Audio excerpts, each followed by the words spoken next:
We are back with myself, Laz, and we now have a new developer with CCP. We have CCP Karkur. Welcome. Thank you for coming to talk to us. And you are one of the prestigious UI developers for CCP. You and CCP Tourists. Yes. So. And so, how long have you been with CCP? And what are some of the things you've worked on in the past that people kind of know you by? I've been working at CCP for 7 years now. Started in the 2 days after FanFest in 2007. I've been working on all sorts of UI. I worked a lot on the card creator at the time. I've done a lot of little things here and there. I made the radial menu. Okay, but I know you watched my stream and I've been yelled at before for not using the radial menu. Yes, everyone should use the radial menu. Yes. And if you want to be pro. Yes, all the pros use radial menus. You heard it here. Yes. And the Fleet UI you've done some work on, like. Yes, allowing multi-move and just making it just perform better. Yes. Adding the broadcast, the color coding for the broadcast kind of recently. And I believe you did the fleet setups. I did. Yes, that's amazing. It saved me huge amounts of time. That's great. I don't have to sit there and right-click and add squads. And then once you finish adding the last squad, accidentally right-clicking and deleting wing. That's a huge frustration for me. That's good. It happens much more often than you would think, but not anymore. Okay, great. Yes. Great to hear. I'm good at this game, as you can tell. Yes. Yes. But some of the stuff you're working on now is the NPE New Player Experience stuff. Yes. And so as a UI developer, basically you go behind the game designers and you kind of design. Do my own thing. Right. So you sit in the corner working on your UI stuff and they kind of just talk about it. I actually haven't worked too much on the UI for the opportunities.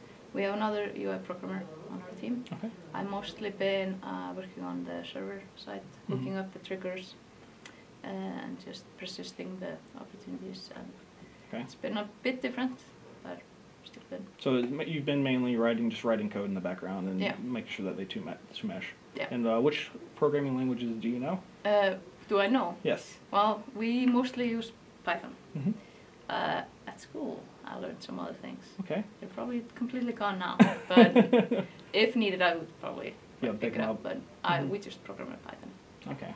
So you're probably the foremost Python expert now that Veritas has moved on. Probably. Probably not. Maybe. Maybe. Yeah. So some of the stuff that's coming in the future, some people might have seen it at FanFest, the keynote, the ghost fitting. We talk about ghost fitting. It's not an official term or anything. For some reason, it's just something how we refer to it. It's kind of in the early stages right now, but we're really excited about it. Yeah. We've been working on it as a side project, but hopefully it will just go on a plan and be. I tried to do the same thing. I tried to do the same thing that Ghost Fitting would take care of about a week and a half ago. I know. I spent about 25 minutes and a lot buying. I bought pretty much every single module for the ship 3 times, trying to get it fit with different name versions. So I'm definitely looking forward to this without having to open up. Your fit was in the demo. Was it? Yes. I'll have to go back and look at it. Was Dremio. Yes, my Dremio. I'm proud. I'm now famous. Yes. So. People are going to worry, or wonder, not worry, but if this ghost fitting will replace EFT, Python, the third-party tools. Yeah. We don't see it, or I don't see it as replacing anything like that. It's going to have the basic options and information, but we're not going to completely take everything that Python and EFT has, because a lot of it is advanced stuff, and we want to just provide more basic things, and so it's accessible for new players, not intimidating. Yeah, so basically the ghost fitting is going to be a lot like a fitting tool where it comes like power grid and CPU and just kind of doing stuff like that, but whereas... And show you what effects it has to overheat and like activate weapons and all that, and allow you to try on rigs without buying them. That's or really like nice. Buying them and destroying them. Yeah, very useful. And we're also going to add some drone statistics, allow you to select which drones figure into that, not just take some random drones. Okay. Yeah. So that should be useful, I think. I definitely agree. And so you will still have EFT and PIFA for your damage graphs and your resistance profiles and everything. You should, yeah. Yeah. Oh, that's good to know, because there are people like to go to work instead of work, they play around on it. Yeah. So. But those are great programs, so they should, I think, for the fitting warriors, it's still gonna have its place. So don't worry. No.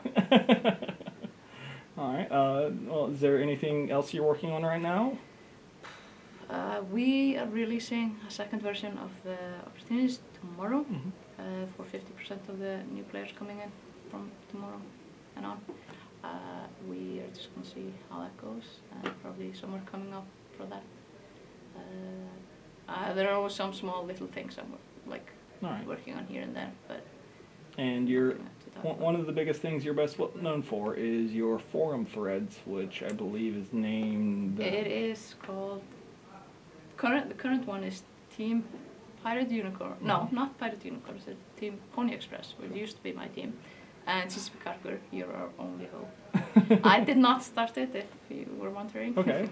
But people can post their little things, ideas, and. So just like general UI stuff and. Yeah, and we read them every now and then. Every now. Yeah. Well, to be honest, I haven't read them that much recently because of I've been busy with cost fitting, but I do pay attention to that. Right? Okay. I think it's the best place to put little ideas. And again, that thread was Team Pony Express and Karkur, Your Only Hope is the thread title. Yes, something like that. And it's under features and ideas. Yes. Okay. So if you guys have any suggestions or requests for CCP Karkur, you can go to that thread and fill that out. But other than that, anything you want to say to the players? No, not really. Okay, good. So I appreciate you coming on. And if there's anything else you can think of, you can always let me know, and we can come back to Iceland. It's only about a 7-hour flight. We'll do the recording again, and we'll just go from there. I'm probably going to think of something really important. Yeah, as soon as I turn it off, I'm sure. Yeah. That said, thank you for coming on, and I hope everyone enjoys.